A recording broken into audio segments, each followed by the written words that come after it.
Señor, vino Fernando Mele para... El viernes pasado estuvo ausente, pero ahora ya está para darnos sus biografías. En Buenos este días. caso, Fernando. Buen día. ¿Cómo andan? Feliz día, antes que nada. Igualmente. En este caso. Hablaremos qué vamos a hablar? de Ray Charles. Qué grande, Rey Charles. Uy, qué lindo. Ray Charles nació el 23 de septiembre de 1930 en Albany, un pueblo en Georgia. Hablaremos después de Georgia. Su familia era de condición sumamente humilde. Su madre, Aretha Robinson, era huérfana, que a los 16 años había quedado embarazada de su padre adoptivo.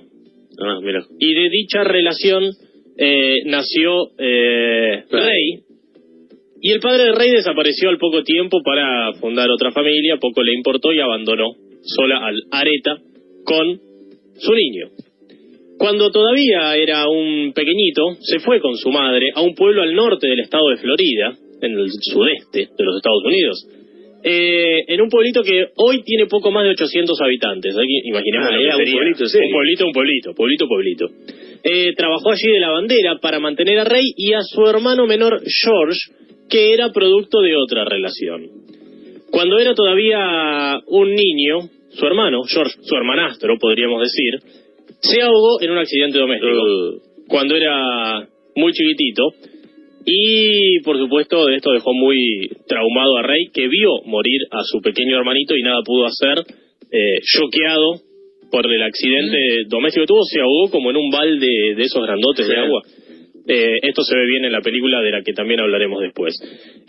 Cuando tenía 5 años, se le diagnosticó glaucoma. Dijimos, una condición sumamente humilde, su madre no tenía dinero para tratárselo, por lo que en 1937, a los 7 años, y hasta 1945 tomó clases en la Escuela de Sordos y Ciegos de la Florida, en la ciudad de San Agustín, allí cerca del pueblo donde vivía. ¿Quedó ciego a los 7? Quedó ciego, a los 10 años ya no veía. A los 10 años, a los 5 empezó a no ver, a los 10 ya perdió totalmente la visión. Y sufrió mucha, incluso segregación racial, en aquella época en los Estados Unidos. Y dijo, siendo un niño ciego, me enviaron a una escuela especial para no videntes, pero que nos dividían entre blancos y negros. ¡Qué estupidez! Si éramos ciegos y no podíamos vernos. Es muy bueno. Es muy bueno. Fue allí en la Escuela de Sordos y Ciegos de la Florida que empezó a interesarse por la música. Aunque le enseñaban música clásica, él escuchaba en su casa en la radio jazz y blues, que era lo que estaba surgiendo en el momento, y comenzó a interesarse por estos estilos. Espera, subí un poquito, Juan, así lo tenemos de fondo, ¿no? Mess around, sí.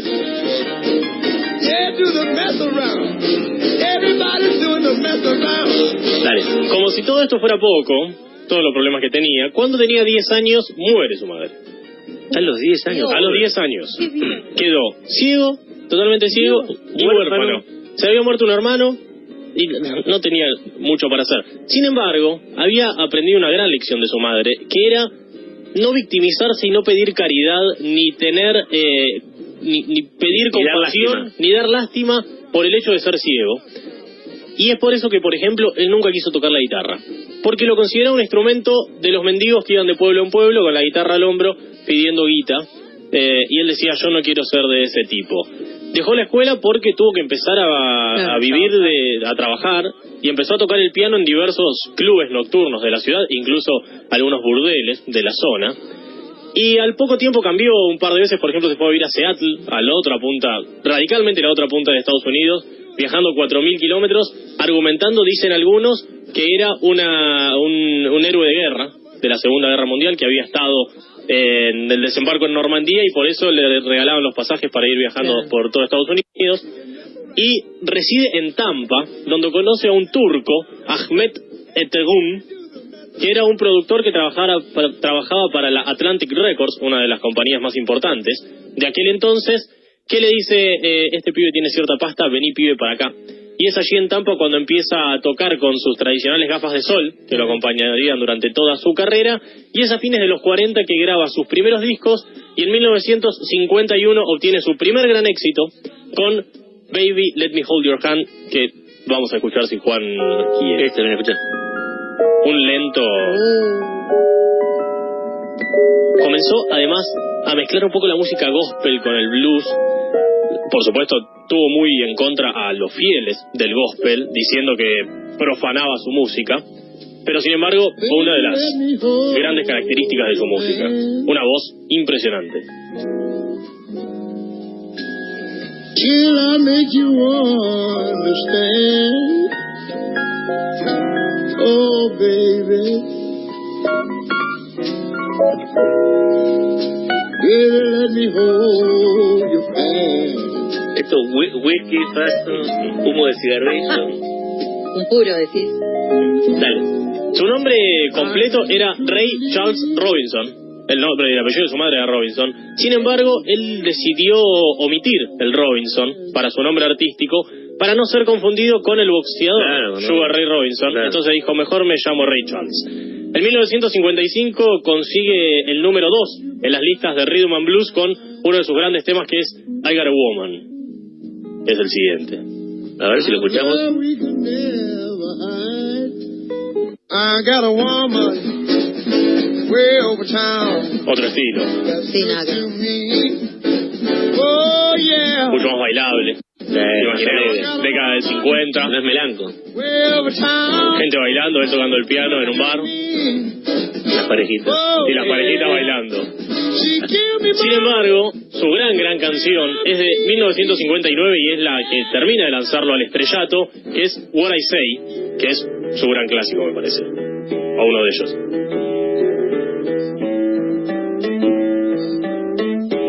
No, tiene otro. Tiene Hit the Road, tiene mucho. Pero esta fue la canción. Esta es la canción que lo lanza al estrellato, definitivamente.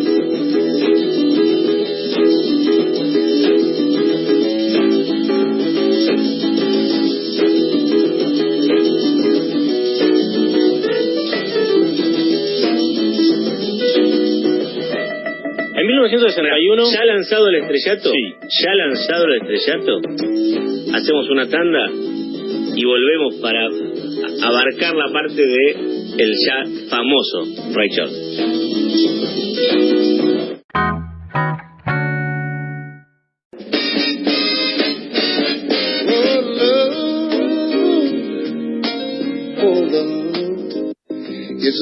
Bueno, ya consagrado Ray Charles, empieza quizá la etapa más conocida para el gran público. Sí, la etapa más conocida y la etapa en donde empieza a tener muchísimo éxito, no solo en Estados Unidos, sino hablaremos ahora también en Europa. En 1961 tiene que cancelar un concierto programado, no tiene que cancelar, decide programar un concierto programado en el Bell Auditorium de Augusta, en Georgia, en su estado natal, para protestar por las ubicaciones segregadas, es decir, la separación entre blancos y negros en el año 61 en su estado, y por eso tuvo que pagar una compensación al promotor que lo había contratado para dicho recital.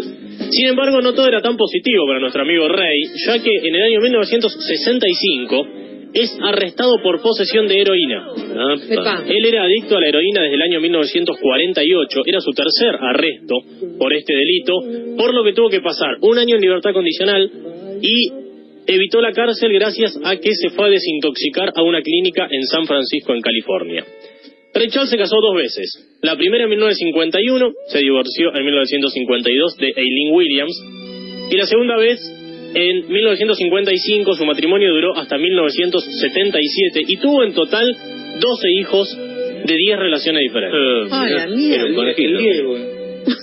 Georgia on My Mind es tal vez una de sus para mí es grandes canciones. Para mí es esa la que te identifica. Esta, mira, estamos escuchando.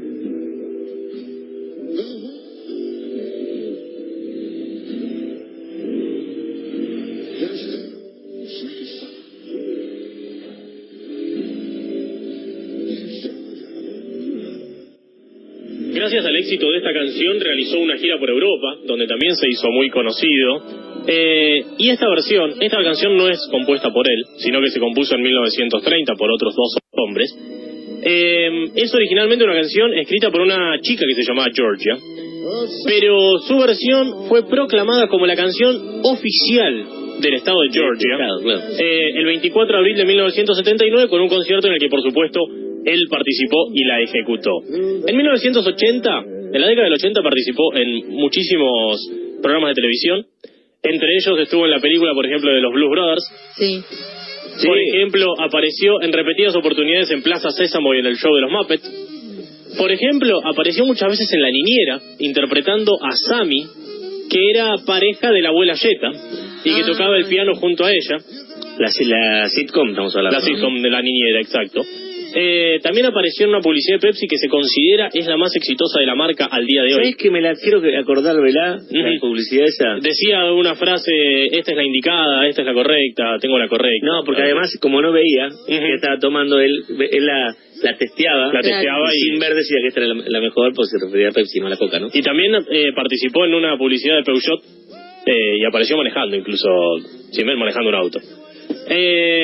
En 1981 se le otorgó una estrella en el Paseo de la Fama de Hollywood y además fue en 1986 de la primera camada de artistas en ser incluidos en el Salón de la Fama del Rock que se fundó ese año. Esta es la publicidad de Pepsi, lo que escuchamos. Tiger Pepsi. Rey se estaba preparando para llevar a cabo lo que sería su concierto número 10.000, para celebrar su concierto número 10.000 en el Teatro Griego de Los Ángeles, pero una enfermedad hepática, que se le detectó un tiempo antes, le impidió cumplir su objetivo porque murió pocas semanas antes de la fecha prevista para este gran concierto a los 73 años de edad en su casa de California, decíamos por una enfermedad hepática. Sus restos están en el cementerio Inglewood Park, situado en Los Ángeles, y un año después de su muerte, para aquellos que quieran, se estrenó la película Rey. La película Rey que habla autorizadamente de la biografía de Ray Charles, de parte de la vida de Ray Charles, que ganó 2 Oscar.